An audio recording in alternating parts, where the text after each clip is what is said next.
Sınağın cavabların izahlan baxaq. Doymuş karbohidrogenin göstərin. Doymuş karbohidrogenlər bilirik ki, Cn H2n plus 2 düsturuna tabidirlər. Yəni hidrogenin sayı karbonun 2 mislindən 2 vahid çox olmalıdır hamısının içində. Elə A bəndində görürük ki, artıq 2 misli qədərdir. Getdi. Yenə də C bəndində 5, 10 olmaz. 4, 6 bu heç 2 misli də deyil. 3, 8 ödəyir. 3'ü 2'ye vursaq 6, 6'nın üstünə 2, 8. 5'i 2'ye vursaq 10, 10'un üstünə 2 gəlsək 12. 10'u 2'ye vursaq 20, 20'nin də üstünə 2, 22. Cavab D variantı. 62. 1 mol xrom 3 hidroksidin 1 mol H-xlor ilə reaksiyasından. Deməli, xrom 3 hidroksid nədir? Əsasdır. Neçə turşulu əsasdır? 3 turşulu. Bizə şərtdə verib 1 mol. Yəni əmsal yaza bilmərəm. Hidrogen xlorid. Bundan da 1 mol verib. Əsasla turşu reaksiyaya daxil olanda turşunun içindəki hidrogen əsasın içindən OH birləşdirib suya çevirir. İndi nə qədər hidrogenimiz var? 1 ədəd. Deməli 1 ədəd də OH-ı birləşdirəcək özünə olacaq su. H buradan gəldi. OH da buradan. Oldu H2O. Yerdə bax buradan nə qaldı? Buradan xrom 2 hidroksid qaldı. Xlor da 1 hidrogen bitirib. Oldu belə. Və bu duzumuzu necə oxuyacaq? Xrom deməli özünə 2 hidrogen, bir də 2 hidroksil qrupu, bir dənə də xlor birləşdirib. Deməli xromun yükü 3-dür. Xrom 3 dihidroksoxlorid. Və reaksiyaya girən maddələrin kütlələri cəmi hər zaman reaksiya nəticəsində alınan maddələrin kütlələri cəminə bərabərdir. Xrom 3 hidroksidin kütləsi 103-dür. Suyun H-xlorun kütləsi 36,5. Reaksiya nəticəsində deməli bizim alındı duz və su. Suyun da 1 molunun kütləsi 18. Deməli duzun kütləsi bu iki ədədin toplayıb 18-i çıxmaqla əldə edəcəyik və cavabımız olacaq Y bəndi. Gəldik növbəti suala. Bizə verib deməli hidrogen, oksigen və bizdən deyir ki, reaksiyadan əvvəl nə qədər qaz qarışığı var idi. Hidrogenlə oksigen reaksiyaya daxil olanda əmələ gəlir H2O. Çünki hidrogen 1, oksigen 2 valentlidir. Reaksiyanı əmsallaşdıranda bura düşdü 2, burada düşdü 2. Hamı düzəldi. İndi əgər mənim reaksiyadan sonra hidrogenim qalmayıbsa, deyirəm ki, görüm 100 millilitr hidrogenlə nə qədər oksigen reaksiyaya girər? X. Baxın, hidrogenin əmsalı neçədir? 2. Qaz halında olan bir maddədir. Oksigenin əmsalı neçədir? 1. Deməli, hidrogenlə oksigen 2-nin 1-ə mol və həcm nisbətində reaksiyaya girirlər. İndi hidrogeni biz 50 dəfə artırıb 100 götürmüşüksə, oksigen bundan 2 dəfə az, yəni olmalıdır 50 və yaxud 1-i 50 dəfə artırsaq eləyər 50. Oksigenin 50 millilitri sərf olunub, 50 millilitri də hələ də qalıb qabın içində. Deməli, onda 50 plus 50 başlanğıcda 100 millilitrdə oksigenimiz var imiş. 100 millilitr oksigen, 100 millilitr də hidrogen. Yarı-yarıya bölüşdüyünə görə 50%. Gəldik növbəti sual. Növbəti sualda bizdən nə istəyir? Bizə məhlullar verib 2. Həll olan maddənin kütlə payı 40. Deməli, İkinci bir məhlul verib 60%li 200 qram və bizə deyir ki, həll olan maddələrin kütlələrin topla. Bax, 200 qram 40%li nə deməkdir? Yəni bu 200-ün 40%-i həll olandır, yerdə qalanı həll edicidir. Nə qədər elədi? 80. Deməli, M1-imiz 80-dir. Eyni qaydada 2. Yəni 200-ün 60%-i həll olandır. 200-ün 60%-ni tapdıq. Bu da elədi 120. Və bunların cəmin istədiyinə görə 120 ilə də 80-i toplayanda cavab 200. Gəldik 65-ə. X maddəsi üçün nə doğrudur? X maddəsini təyin eləyək. Gördüyüm kimi burada karbon var, silisium var, oksigen var. Reaksiyadan sonra kalsium alınıb. Deməli bu X-in içində kalsium var. Reaksiyadan sonra fosfor alınıb. Deməli X-in içində fosfor var. Oksigenləri sayıram 6, 2, 12. Burada isə 18 üstə 10. 28 oksigen var. Deməli burada oksigen də var idi. Və formulumuz kalsium 3, PO4 2-dir. Fosforit mineralı. Kalsium ortofosfatdır, bəli. Turş duzdur, xeyir. 2 qat superfosfat alınmasında, bəli, gübrələr dərsində keçəcəyik. 2 qat superfosfatın alınmasında istifadə olunur. Yəni cavabımız B bəndi. Bax, eyni qaydanla 66. Nə qədər oksigen hidrokarbonumuz var burada? 4. Demək ki, X 4 imiş. Yəni cavabım ya D-dir, ya A-dır. Gəldim hidrogenə. Hidrogenim 6 ədəddir. O zaman Y ilə, X ilə, əgər mən X-i 4 tapmışamsa, doğrusu burada Z-dir. X-i 4 tapmışamsa, deməli OH 4, deməli 6-nı 2-yə vurdum 12. 12-dən 4-ü buradadırsa, demək ki 8-i də buradadır. Y-i tapdıq 8. Yenə də biz 2 variantın arasında qalırıq. İndi ən axırda oksigenləri tapaq. Reaksiyadan sonraki oksigenlərimi sayıram. 4-ü 2-yə vurdum. 8 oksigen burada, 6-sı da burada. Toplayanda nə qədər oldu? 14. 14 oksigenimlə X4 olduğuna görə 4-ü buradadırsa, deməli 10-u da burada olmalıdır. Deməli 2-ni Z-də vuranda 10 eləməlidirsə, Z-in qiyməti də 5-dir. Cavabımız D bəndi. Gəldik növbəti suala. Hansı metal su ilə reaksiyaya daxil olmur? Pasiv metallar su ilə reaksiyaya daxil olmaz. Burada da pasiv metalımız civədir. Yəni bu bənd. Amonyak yazıram formulun. NH3. Etan C2H6. Metan CH4. Hidrogenin kütləsinin eyni verək. Baxın, 3, 6, 4. Çox çətinlik çəkmədən bunlar üçün mən əköb tapım. Elə 6 götürüm. İçində 6 qram hidrogen olması üçün amonyakdan nə qədər götürməliyəm? 2 mol. Çünki 1 molunda 3 mol var. 2-ni vuracam 3-ə, olacaq 6. Bunun 1 molunda elə 6 qram hidrogen var. Və CH4-dən də 1,5 mol götürsəm, o zaman içində 6 qram hidrogen olacaq. Deməli, tapdım. İndi hibrid orbitalın sayı. Amonyak molekulunda azot atomu sp3 hibridləşmədədir. Yəni 1 molekulunda 4 O hibrid orbital var. İndi 2 molekul götürdük axı. Deməli burada 8. Etan sonu anla bitən bizim doymuş karbohidrogenlərimizdir. Doymuş karbohidrogenlərimizdə karbon atomlarımız sp3 hibridləşmədədir. Yəni 4 orbitalı var. 2 karbonumuz olduğuna görə 4-ü də vurduq 2-yə, yenə elədi 8. Gəldi, yenə də doymuş karbohidrogen. 1 karbonumuz var. 1 karbonumuzun 4 hibrid orbitalı, 1,5 molun isə 6 mol hibrid orbitalı. Və beləliklə N1 bərabərdir N2. Bunlar da böyüdür N3-dən. Cavabımız A bəndi.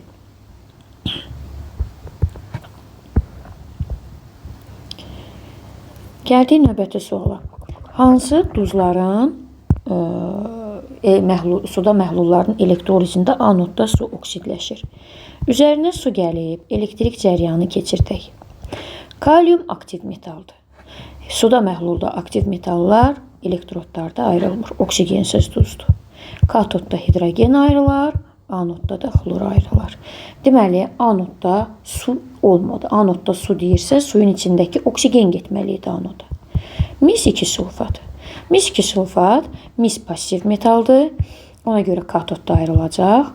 Anodda suyun içindən oksigen gələcək. Reaksiya gedən qabın içində isə sulfat turşusu alınacaq. Deməli, şərtdəki duzlardan biri budur. Natrium bromid eyni ilə kalium xlorid kimi elektroliz verəcək bizə. Natrium OH, hidrogen və xlor. Gümüş, bir nitrat. Üzərinə su gəlsək, yenə də katodda gümüş, Anodda oksigen, reaksiyaya gedən qabın içində nitrat turşusu. Yəni anodda su oksidləşəndə suyun içində hidrogen müsbət 1-dir. Elektron verə bilməz, oksidləşə bilməz. Amma oksigen mənfi 2-dir, oksidləşə bilər. Anodda suyun oksidləşməsi anodda oksigenin alınması deməkdir. Və bu da 2 və 4-cü hallarda, yəni pasiv metallarımızın oksigenli duzlarına məxsusdur. Növbəti sualımız oksidləşmə reduksiya reaksiyalarının əmsallaşdırılmasına aiddir.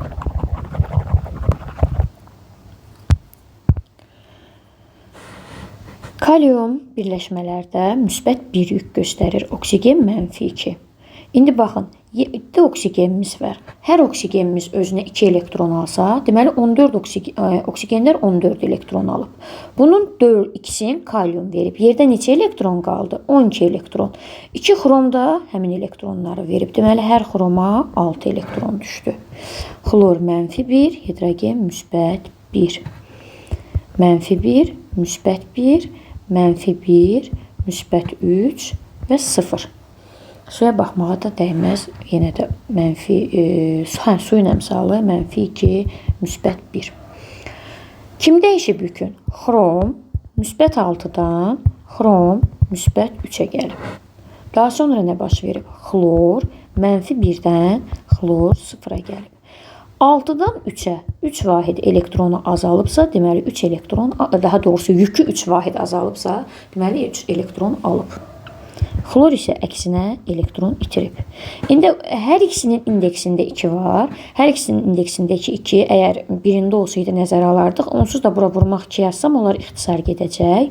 3, 1 və yerlərini dəyişdik. 1, 3. 3-ü hara yazmalıyam? 0-a gəlmiş xlorun qarşısına. Yazdım 3. O zaman burada 2 xromum olduğuna görə bura 1-2 yazdım. Burada 1-2 yazdım. Kaliumların sayı bərabərləşdi. İndi oksigenin sayını bərabərləşdirməkdən ötürü burada 1-7 yazdım.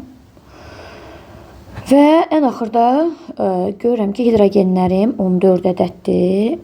Burada 14 yazdım. Xlorlarımı sayım görüm. Burada 14 xlorum varmı? 3, 6. 3 2 6, 3 2 6, 6 6 12, ikisi də burada. Bəli, 14 xlorumuz var. Deməli, suyun qarşısına əmsal 7 düşdü. Alkinlərin ümumi formulu CnH2n-2. Buradan da karbonun kütləsinin 12, hidrogenin də 1 olduğunu nəzərə alsaq, 14-2 ümumi formulu çıxır. 89,6 litrinin kütləsi 160-dır. Birinci 1 mola uyğun litrə, yəni 22,4 litrin kütləsini tapdım. 4 dəfə azaltdım, bu da 4 dəfə azaldı oldu 40. O zaman 14-2 bərabərdir 40, n bərabərdir 3. Deməli bu C3H4 imiş. Cavab B bəndi. Növbəti sualımız. Alkan A molekulunda sp3s. sp3 karbonu bildirir. S hidrogeni bildirir. Deməli, karbon-hidrogen rabitəsinin sayı 10-dursa, deməli, alkanın içində 10 hidrogen atomumuz var. 10 hidrogenli alkanımız da butandır. İndi bizə deyir ki, molekul kütləsi eyni olan aldehidin içindəki sp3s orbitalların sayını tap. Rabitələrin sayını. Birinci bunun molekul kütləsini hesablayayım. 12 vurmaq 4, üstə gəlmək 10. 48 üstə gəlmək 10. Bu ilə də 58. Aldehidlərin ümumi formulu CnH2nO'dur.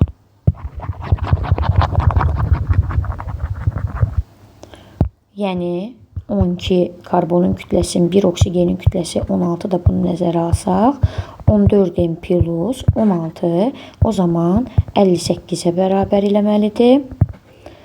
14n bərabərdir 42, n bərabərdir 3. O zaman 3 karbonumuz sonunda mötkümen aldehid qrupu. Bax bu karbonumuz sp2-dir. Bu bizdən soruşulmur. sp3 karbonumuz budur. Yanında 2 hidrogen. Budur. Bunun da yanında 3 hidrogen və beləliklə cavabımız 5. Gəldik 74. 1,1 qramında 0,4 qram oksigen varsa birləşmənin sadə formulunu müəyyən edin. Azotun oksidi NXOY. 1,1-in ümumi kütlənin 0,4-ü oksigendirsə, demək ki 0,7-si də azotdur. O zaman necə hesablanır? Deməli yazırıq azot bölmək oksigen. Kütlə nisbəti necə tapdıq? 0,7 bölmək 0,4. Bunun altından bunlar ixtisar geçsinlər. Qalsın 7-nin 4-ə. 7-nin altından xətt çəkib 14. Azotun bir atomunun kütləsi. Buradan da 16. Kəsirlərin sürətlə məxrəcini ixtisar eləyəndə 2-nin 1-ə və 1-in 4-ə. İndi kəsir xəttindən qurtulmaq üçün hər iki kəsiri 4-ə vurum. Cavab eləyəcək 2-nin 1-ə. Deməli formulumuz N2O imiş, Y bəndi. Katyonu göstərin, müsbət yüklü. Natrium peroksidin karbon qazı ilə reaksiyasından alınır. Sualtı qayıqlarda və kosmik gəmilərdə oksigeni bərpa etmək üçün istifadə olunur bu reaksiya və buradan natrium karbonat və oksigen ayrılır. Birləşmə reaksiyası ola bilməz. Əgər oxdan sonra və ya əvvəl bir dənə də olsa bəsit maddəmiz varsa, bəli, oksidləşmə reduksiyadır. Duz alınır, bəli, məhsullarımızdan biri duzdur. Parçalanma reaksiyasıdır. Xeyr. Homogen reaksiyadır. Xeyr, homogen reaksiyada bərk halında maddə yoxdur. Ona görə cavabımız 2, 3, C bəndi. Gəldik növbəti. Hansı maddənin qatı sulfat turşusu ilə reaksiyasından qaz halında maddə əmələ gəlmir? Aydındır ki, buradan karbon qazı çıxar. Qaz halındadır. SO3-dən SO2 çıxar, qaz halındadır. Buradan dəm qazı əmələ gələr. Burada civə də qatı sulfat turşusu ilə reaksiyaya girəndə xüsusi şəraitdə gedir. Yenə də orada SO2 əmələ gələr.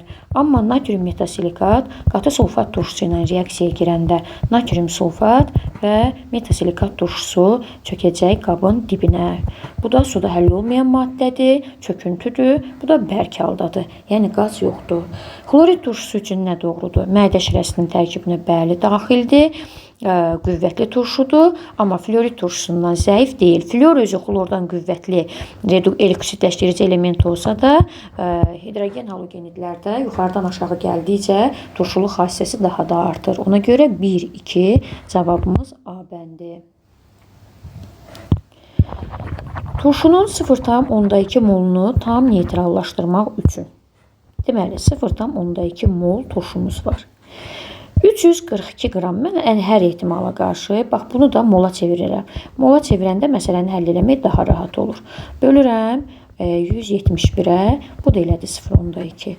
Deməli, turşu ilə, bu turşunu tam neytrallaşdırmaq üçün mənə 0,2 mol da lazım olub barium hidroksid. Onda görün, bəs turşunun 1 moluna nə qədər lazım olardı? 1 mol. Deməli, mənim bu turşum 2 əsaslı turşu imiş ki, barium hidroksidlə reaksiyaya girəndə turşunun əsaslığını bildirən hidrogenlərin hamısı bariumun yanındakı OH-larla reaksiyaya girib əmələ gətirib su, bariumla da bu X birləşib. Deməli, bizim turşumuz 2 əsaslıymış. Tarazlıq dərsinə aid tarazlığı SO3-ün alınması istiqamətinə təzyiqi azaltmaq. Baxıb görürəm ki, başlanğıcda mənim 2, 1, 3 qazım var, amma reaksiyadan sonra 2 qaz. Deməli, təzyiqi azaltsam, əksinə qazlar uçub gedər hərəsi bir tərəfə. Amma mənə lazımdır ki, SO2 ilə oksigen reaksiyaya girib SO3 verilsin. Səhvdir. Temperaturu azaltmaq. Mənim reaksiyam SO3-ün alınması necə reaksiyadır? +Q. İstiliyin ayrılması ilə gedir. Eksotermik reaksiyadır. Və mən tarazlığı eksotermik reaksiya istiqamətinə yönəltmək istəyirəmsə, temperaturu bəli azaltmalıyam.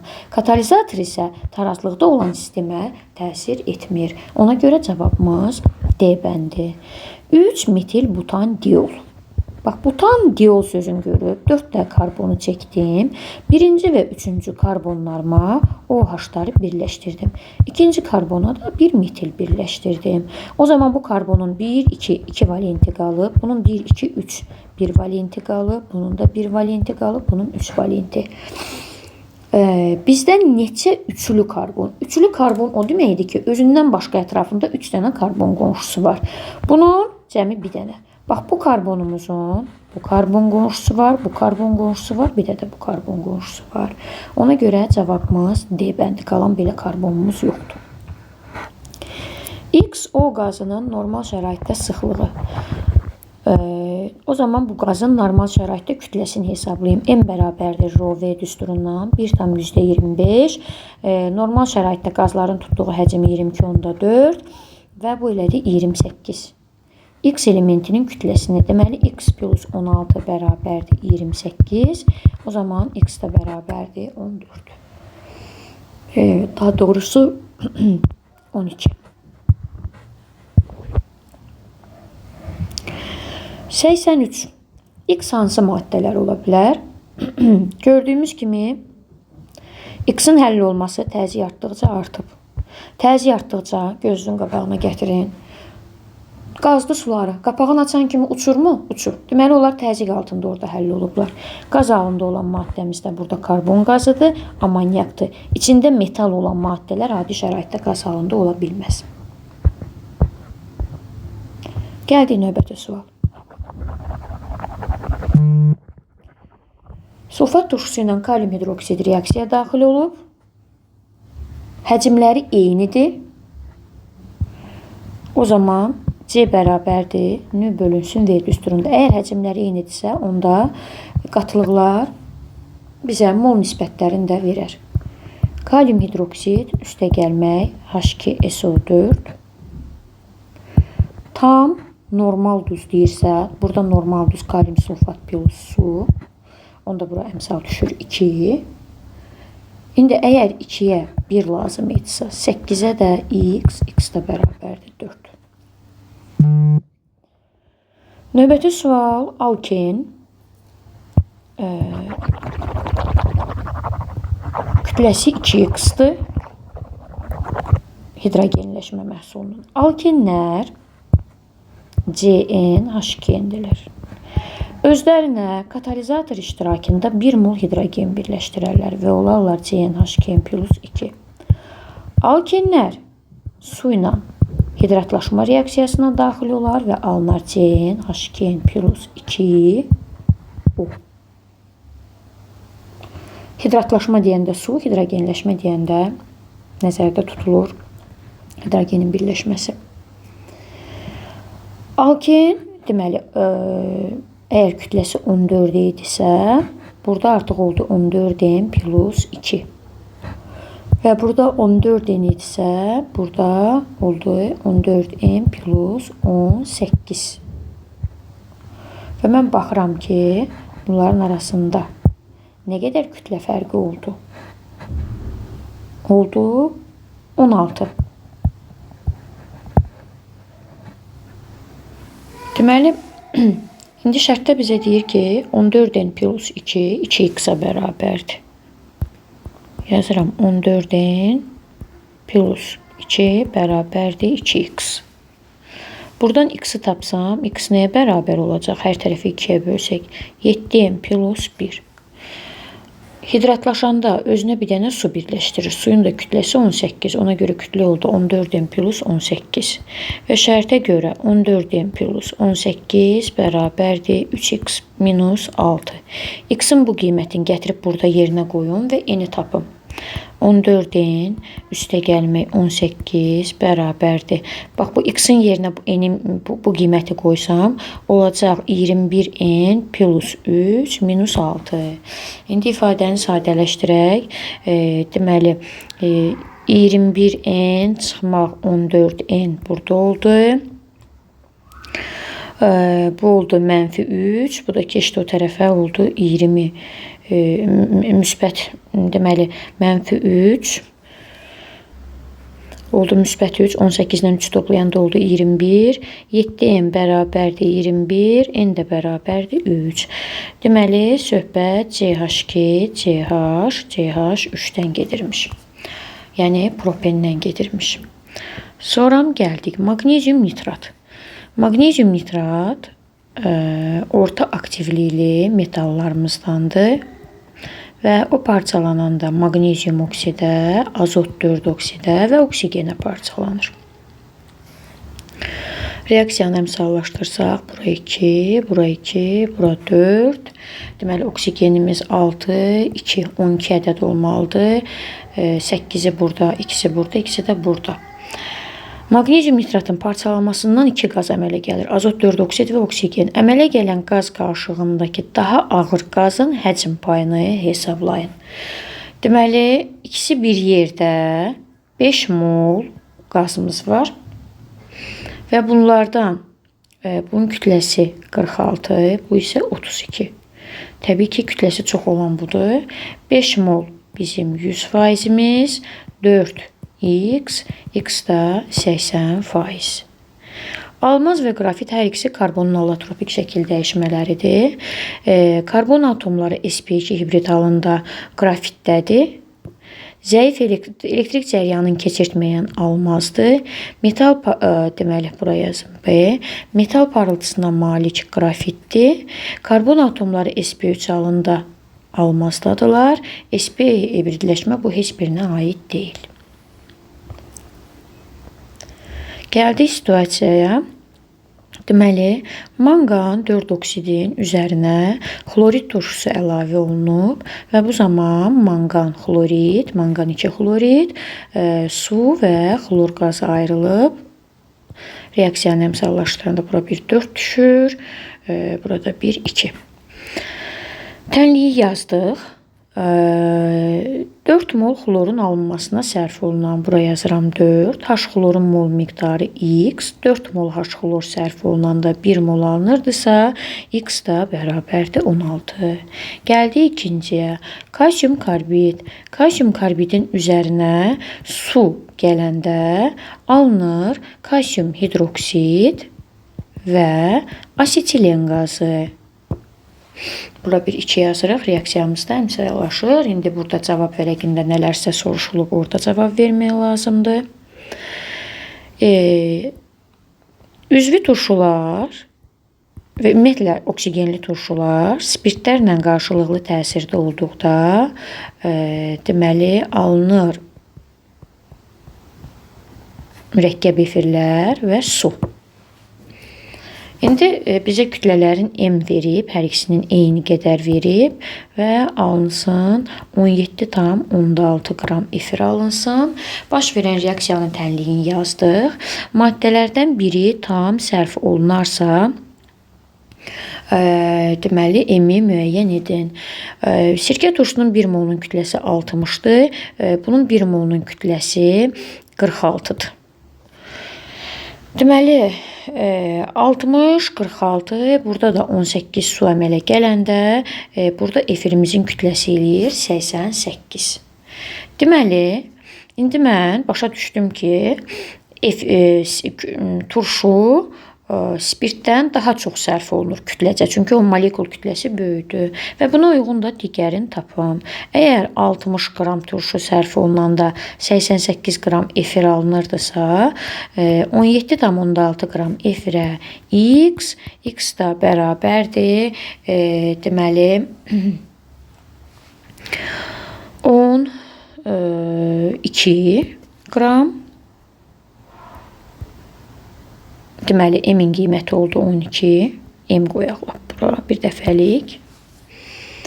Və X-i hesablayın, qarşıtlıqlı təsirindən alınan su.